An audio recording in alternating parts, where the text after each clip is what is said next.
I'm sure we've all begun 2023 keen to find out what the year has in store for the rental market. It's going to be a crucial year for the future of the sector, with reforms in the pipeline and politicians continually playing political football with reforms and legislation that affects landlords and tenants. However, we've begun the year with some cautious positivity and optimism. Here are our stats for the month. As you can see, letting time is 13.6 days, which is a little bit longer than we were seeing on average during 2022, but still a pretty fast turnaround to start off the year with.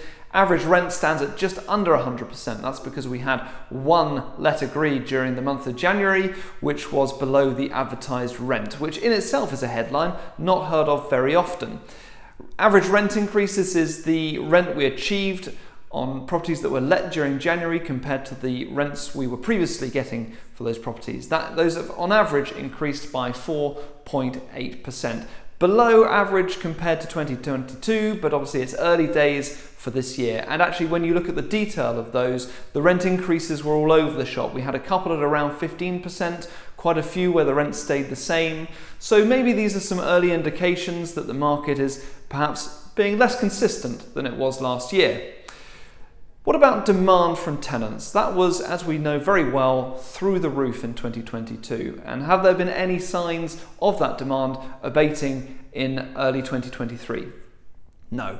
Well, there are still a lot of tenants out there looking for properties. In January, we registered 270% more applicants looking for new homes than we did in December. Now that sounds like a fantastic stat, and I certainly enjoyed throwing it out there, but actually that's not too out of the ordinary because things go so quiet in the rental market during December. However, we still registered more applicants in January 2023 than we did in January 2022 by 21%. So that shows a clear increase of people looking for homes to rent. Now the crucial thing is, are there enough properties on the market to satisfy that demand? There certainly weren't last year, and that saw that meteoric increase in rents across the board.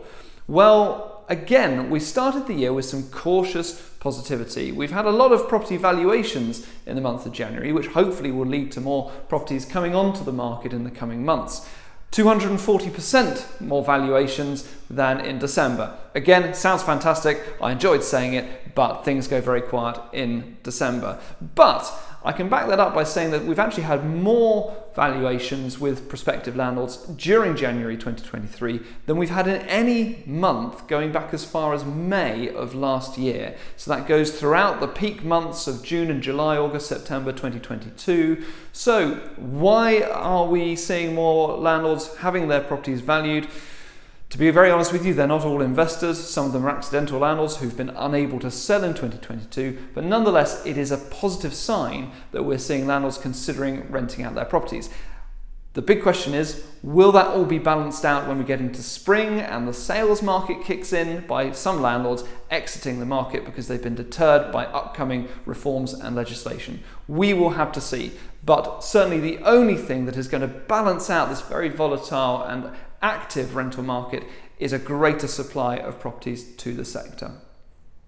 That's all for monthly update in terms of activity here in the market in Bath. The broader picture, a couple of things that are worth mentioning. We've seen just in the last week, the Labour Party making a big launch of their proposed reforms to the rental sector. Worth keeping an eye on that, especially when the next general election hoves into view. They've certainly got big plans for our sector, which in their words will tilt the balance of power towards the tenant. Those particular words surprise me because looking at the 170 pieces of legislation that landlords have to comply with, I personally wouldn't say that it's weighted hugely in favour of the landlord, but let's keep an eye on that. And lastly, I did want to mention the upcoming landlord event that we are running here in Bath. If any of you are watching who are based locally, please do join us. It's going to be a really interesting and informative evening. It's all about energy performance certificates, which is a massive deal for landlords, especially here in Bath with listed buildings. New legislation is perhaps on the way in 2025. We await to find out whether that will be confirmed or not, but please do come along. The booking link is in the video description. That's all for this month. See you soon. Bye-bye.